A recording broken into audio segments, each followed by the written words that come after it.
Então, como eu estava falando aí sobre esses tipos de psicose, a esquizofrenia é essa mais clara, é a que vai ter um campo de estudo mais elaborado e vai falar sobre essa alteração aí. Esse filme, Uma Mente Brilhante, é um filme espetacular e serve muito para a gente compreender essa alteração, como que o sujeito cinde com a realidade. No filme, ele é baseado em fatos reais. Você vai ver um professor, deixa eu ver se eu vou dar spoiler, que tinha uma outra função na sociedade também muito importante, e aí vocês precisam entender, assistindo um filme, como que a esquizofrenia aparece aí. Não vou falar demais, não, mas é um filme muito legal, vale muito a pena. Então, o termo esquizofrenia tanto pode designar uma reação psicótica aguda, então aguda, a qual, se bem manejada, pode ser um excelente prognóstico, então tem recuperação, se bem manejada, como pode indicar um processo insidioso e sem ruídos, sem sintomas ruidosos. Então, ela pode ser aguda, mas também ela pode ser um processo crescente, sem muito barulho, mas que pode ser irreversível. Então, a esquizofrenia ela tem essa característica de traços muito grotescos, de sintomas, às vezes, que vão deixar o sujeito lá com muita dificuldade de voltar, de retomar um processo de normalidade. A gente percebe que, não de normalidade, mas um processo cotidiano antes da incidência da doença. A esquizofrenia ela vai ter sintomas bem expressivos e vai deixar algumas consequências e sequelas no sujeito que, às vezes, a reorganização tem que partir muito mais da sociedade do que do sujeito, às vezes. Então, aqui algumas características. Alucinações com vozes de comando. Então, o sujeito escuta a voz falando que o que ele tem que fazer. Eco do pensamento. Às vezes ele tem a impressão que o pensamento dele está sendo ressoado para outras pessoas, ou, inclusive, que outras pessoas roubam o pensamento dele. Então, você entende que a perspectiva da consciência dele se expande de um jeito que ele perde esse limite. Então, ele vai falar, não, o outro sabe o que eu estou pensando, o outro está escutando as minhas ideias. Por isso, a lógica da difusão do pensamento também. Existe uma perda da relação eu-mundo, imposição do que vem de fora. Então, assim, essa expansão da consciência faz com que ele perda também uma relação. O que sou eu, o que é o mundo, as coisas se misturam, as vozes se misturam de uma forma que ele perde essa centralidade e normalmente não consegue voltar com uma centralidade, com um controle mais claro da ordenação da sua vida cotidiana. Ele vai ter também percepção delirante, em alguns momentos ele vai estar achando que as pessoas estão seguindo, que as pessoas estão produzindo alguma coisa sobre ele. Deixa eu ver o que é mais. O eco do pensamento, já falei, difusão do pensamento. São essas características o sujeito perde o que é dele e que é dessa relação clara com o outro. Aqui, dentro das psicoses, a gente vai ter os transtornos dissociativos que eu cheguei já a comentar com vocês. Um exemplo é esse filme Eu Mesma e Irene, que o sujeito vai ter lá no CID-10, o sujeito perde quem é ele. Então, ele vai quase conviver com dois sujeitos dentro dele mesmo. Inclusive, às vezes não lembra o que o outro executou. Então, você vai ver lá o sujeito, à noite ele faz uma coisa, no outro dia ele não se lembra. Mas, foi porque ele bebeu? Não, porque teve uma divisão, uma quebra, e aí aqui a gente está nessas características da esquizofrenia, é uma quebra tão clássica que o sujeito perde essa noção da integridade dele. Então, é quase como se ele tivesse como dois dentro de uma mesma organização psíquica. Então, perda total ou completa da integração normal entre memórias do passado, consciência de identidade e sensações imediatas, e controle dos movimentos corporais. Comprometimento da capacidade de exercer controle consciente e seletivo, sendo muito difícil avaliar a extensão de quanto a perda de funções pode estar sob controle voluntário. A gente vai ter aqui um outro filme que surgiu há pouco tempo aí, que é o Fragmentado, assim, que ele vai apresentar um sujeito com várias e várias personalidades dentro do corpo dele. Então, ele vai ter lá uma alteração, de cada hora uma entra, de cada hora uma se organiza, e o sujeito, vocês vão ver que ele muda o corpo. Então, ele muda a expressão corporal, ele muda a forma, ele pode mudar a voz. Então, você vai ter aqui a diferença lá da neurose dissociativa, é porque vai ter uma falta de controle completo sobre isso. Isso vai ser mais expressivo do que o próprio sujeito. Então, pode acontecer amnésia, a perda de uma das outras memórias, pode acontecer questões de fugas dissociativas, então o sujeito foge de uma ou de outra, de determinados contextos. Esse transtorno dissociativo, em alguns momentos, se associa que um determinado trauma muito forte faz com que o sujeito faça uma divisão da personalidade dele. E ele não consegue, na sua integralidade, resolver aquilo, então ele faz recortes da sua personalidade para resolver aquela questão. Então, vocês vão ver isso aí muito característico desse transtorno dissociativo. Aqui, também nas psicoses afetivas, você vai ver a bipolaridade. A bipolaridade, ela vai falar sobre uma alteração do afeto. Como assim? Uma alteração de como o sujeito se posta com o mundo. Essa psicose afetiva, o transtorno bipolar, ele vai ter dois patamares. Um é uma forma depressiva e outro é uma forma maníaca. Então, a gente vai falar assim, tem dia que eu acordo muito animado, tem dia que eu acordo muito triste, eu tenho uma amiga minha que tem dia que ela quer fazer milhões de coisas e tem outro dia que ela não quer fazer nada. Isso pode ser características da gente, isso pode ser o contexto, isso pode ser um monte de coisa. Agora, quando isso acontece de uma forma muito abrupta, a gente vai chamar isso de transtorno bipolar. Como assim muito abrupto?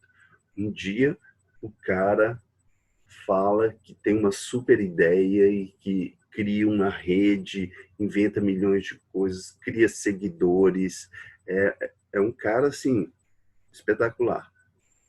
No outro dia ou na outra semana, é um cara que, se bobear, se encontra ele jogado na rua, em plena depressão, depois de algum tipo de acontecimento. Então, o sujeito vai aos extremos muito rápido. Assim. Você vai ver uma alteração muito abrupta. Não é algo, eu estou triste, mas eu tô bem. Não, eu estou muito triste, eu estou muito lá na lama. E depois eu estou muito lá, animadaço, eu vou fazer milhões de coisas e vou resolver tudo. Então, a forma maníaca ou hipomaníaca, em que os sintomas nem sempre são claramente percebidos pelos outros, se apoia no clássico tripé: controle, triunfo e desprezo. Olha que ótimo isso. Então, na forma maníaca, o cara controla tudo, ele tem certeza que aquilo vai dar certo e ele despreza qualquer opinião. Então, isso é muito característico. Então, eu falo, eu sempre fui, eu sempre fiz assim, deu certo, eu sempre triunfei, eu sei como é que eu faço, então o controle lá. E aí alguém vai dar uma opinião para ele sobre alguma coisa, ele despreza completamente, ele fala, não, você não sabe. Então ele tem essa ilusão desse controle. mas de uma forma adoecida, ele não consegue raciocinar muito bem. Então você vai e fala com ele, ó, bicho, está demais, está exagerado, você não pode, você vira para ele e fala assim, ó, você não pode investir todo o seu dinheiro nisso não, nessa nova ideia que você teve, você tem. Ele, não, eu sei, você não sabe nada. Você... Então, você vai ver uma articulação, e aí tem algo interessante, que quando o sujeito oscila para o campo maníaco, para essa agitação, ele tem uma alteração também psíquica e de atenção e de organização que é muito grande. Então, assim, a gente pode falar que o sujeito, nesse determinado momento, ele vai ter um pensamento mais rápido, ele vai buscar saídas mais rápidas, que realmente vão aparecer com um grau de muita clareza. São pessoas que, nesse determinado momento, vão ter uma fala muito aceitável, muito organizada, não sei o que as pessoas vão falar, nossa, é mesmo, as pessoas vão seguir essa leitura. Em contrapartida, a forma depressiva manifesta uma lentidão, um aplastamento, uma baixa autoestima, cai lá no zero, o que representa, inclusive, alto risco de suicídio. Então, se estava no excesso, depois vai lá para baixo. E o sujeito nem sempre tem noção disso, nem sempre tem uma clareza disso. Essa alteração afetiva bipolar vai estar lá cotidiana, ou pode estar semanalmente, ou pode gastar, essa bipolaridade pode gastar meses, mas ela vai estar presente. As psicoses orgânicas, como eu falei para vocês, são aquelas que podem resultar de traumatismos cranianos, acidentes vasculares, cerebrais, de doenças, alterações hormonais. Então, o cara foi lá e bateu, meteu a cabeça no vidro, a partir daí você vai ter, por exemplo, no caso da sífilis, você vai ter alterações que vão apresentar uma fuga da realidade. O autor Nietzsche, o filósofo Nietzsche, ele, no final da sua vida, ele é acometido de sífilis. E eles falam, assim, que é assustador, porque era um cara com uma gigantesca inteligência e ele se perde nessa inteligência dele por causa da doença da sífilis, ele perde a lógica da realidade. Então, as pessoas até brincam, o cara era tão inteligente que ficou louco. Não, ele ficou louco por causa de outra coisa, por causa de algo relacionado a uma comorbidade, a uma doença, a sífilis. Então, é isso. Então, vai ter outras condições aqui. Por exemplo, lá no Alzheimer, você vai ver uma perda da realidade ali, próximo disso aqui. Então, o sujeito vai escutar, vai ver outras coisas, vai ter uma relação com o mundo que foge dessa leitura clássica. Aqui, voltando um pouco na questão do trauma, o trauma ele pode produzir alterações diferentes dependendo da estrutura da pessoa. Então, vocês lembram que lá no começo eu falei que a gente tem a estrutura neurótica, que é esse que vai viver com a contradição. Você vai ter essa estrutura da psicose, que o sujeito quebra com a realidade, ele cria uma nova realidade para dar conta, e você vai ter a estrutura da sociopatia, onde o sujeito cria uma realidade muito específica diante da sua lei, diante da sua perspectiva única do mundo. São essas três estruturas clássicas. O trauma, ele pode interferir nessas estruturas para falar de como o sujeito se ordena. E aí, esse trauma pode ser um monte de coisa. Por exemplo, quando a gente pensa numa psicose puerperal, o parto em si, dependendo da estrutura da pessoa, ele é algo extremamente traumatizante. Então, você pode ter uma depressão pós-parto, que é uma depressão depois de uma perda, que é uma depressão depois de uma alteração do corpo muito grande, que é uma depressão muito real, assim. Por quê? Primeiro, quando você pensa na depressão pós-parto, socialmente a gente tem uma mudança muito interessante que acontece com as mulheres, assim, que é a mulher engravida, todo mundo cuida dela, todo mundo dá lugar para ela sentar no ônibus, todo mundo cria uma bolha em relação a essa mulher ali de cuidados que ela nunca teve em algumas situações. Então começa assim, todo mundo, nossa, não faz isso. E aí, de repente, você vai e tira isso dela. A criança nasce. E aí, culturalmente, a criança nasce e a atenção toda vai para a criança. O cuidado todo vai para a criança. Essa perda, dependendo da estrutura, ou dependendo do contexto, ele é fácil da produção de uma depressão. Porque essa mulher perde a centralidade, ela perde tudo, direciona para outra, e ela fala, nossa, e aí como que ela vai dar com isso? Ela vai ter energia para lidar? Ok, isso aí a gente vai estar vendo a referência de um trauma dentro de um campo da neurose que direciona lá para a depressão. Este mesmo trauma, dependendo da estrutura, ele pode desencadear para uma outra coisa, que aí a gente vai ver o campo da psicose puerperal. Eu posso, depois de um parto, desencadear uma psicose, desencadear uma outra percepção do mundo. Porque tem algumas relações de alteração hormonal que são muito grandes, muito, e além disso, tem essa condição da perda e da estrutura da pessoa. Então, aí, quando eu coloco essa reportagem dessa, dessa, dessa mulher chamada Simone Cassiano, isso acho que foi no ano de, não sei se foi 2000, não tenho certeza, que ela ficou extremamente famosa porque jogou a filha recém-nascida na Lagoa da Pampulha. E aí ficou mais ainda midiático, porque um cara filmou na hora que eles recolheram a criança no saco plástico. E aí a gente começa a fazer uma leitura assim. Se você faz uma leitura nua e crua, você vai falar, nossa, essa mulher é uma sociopata, ela matou uma criança, ela matou sem pensar. Você faz essa leitura, nossa, é uma assassina.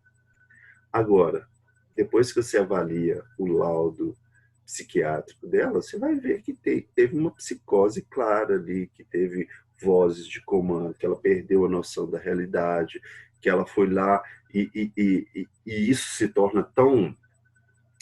Quando você perde essa noção da realidade, as alucinações elas são tão presentes e tão fortes que você executa para ver se você para de escutar aquilo ali. Então, o, o caso dela vai demonstrar isso, assim, ela fala depois que ela teve uma psicose de puerperal, que depois do parto ela começou literalmente a escutar a voz, ela perdeu a ordem da realidade até chegar nesse fato, e aí a partir desse fato ela começa a ter tratamento. Diferente da esquizofrenia, ela não cindiu completamente e não conseguiu retornar ou ficou muito fragilizada. Ela fala depois até do problema disso, assim, porque ela teve nesse estado, começou a tomar medicamento, se organizou e volta para uma condição de realidade, mas as pessoas julgam ela literalmente pelo momento do adoecimento que ela teve. Então, esse caso aqui é um caso que começa a nos apontar sobre as questões do acompanhamento jurídico, da relação, da criminologia, que a gente precisa entender que existem outras questões, outras organizações subjetivas que perpassam pelas pessoas em determinados momentos. Vamos ver o que mais que temos. O transtorno de conduta. Eu acho que eu vou seguir aqui. Depois a gente tenta conversar. Não, eu vou parar no transtorno de conduta e a gente conversa. E depois a gente volta. Bom, então vamos lá. Deixa eu parar aqui a gravação.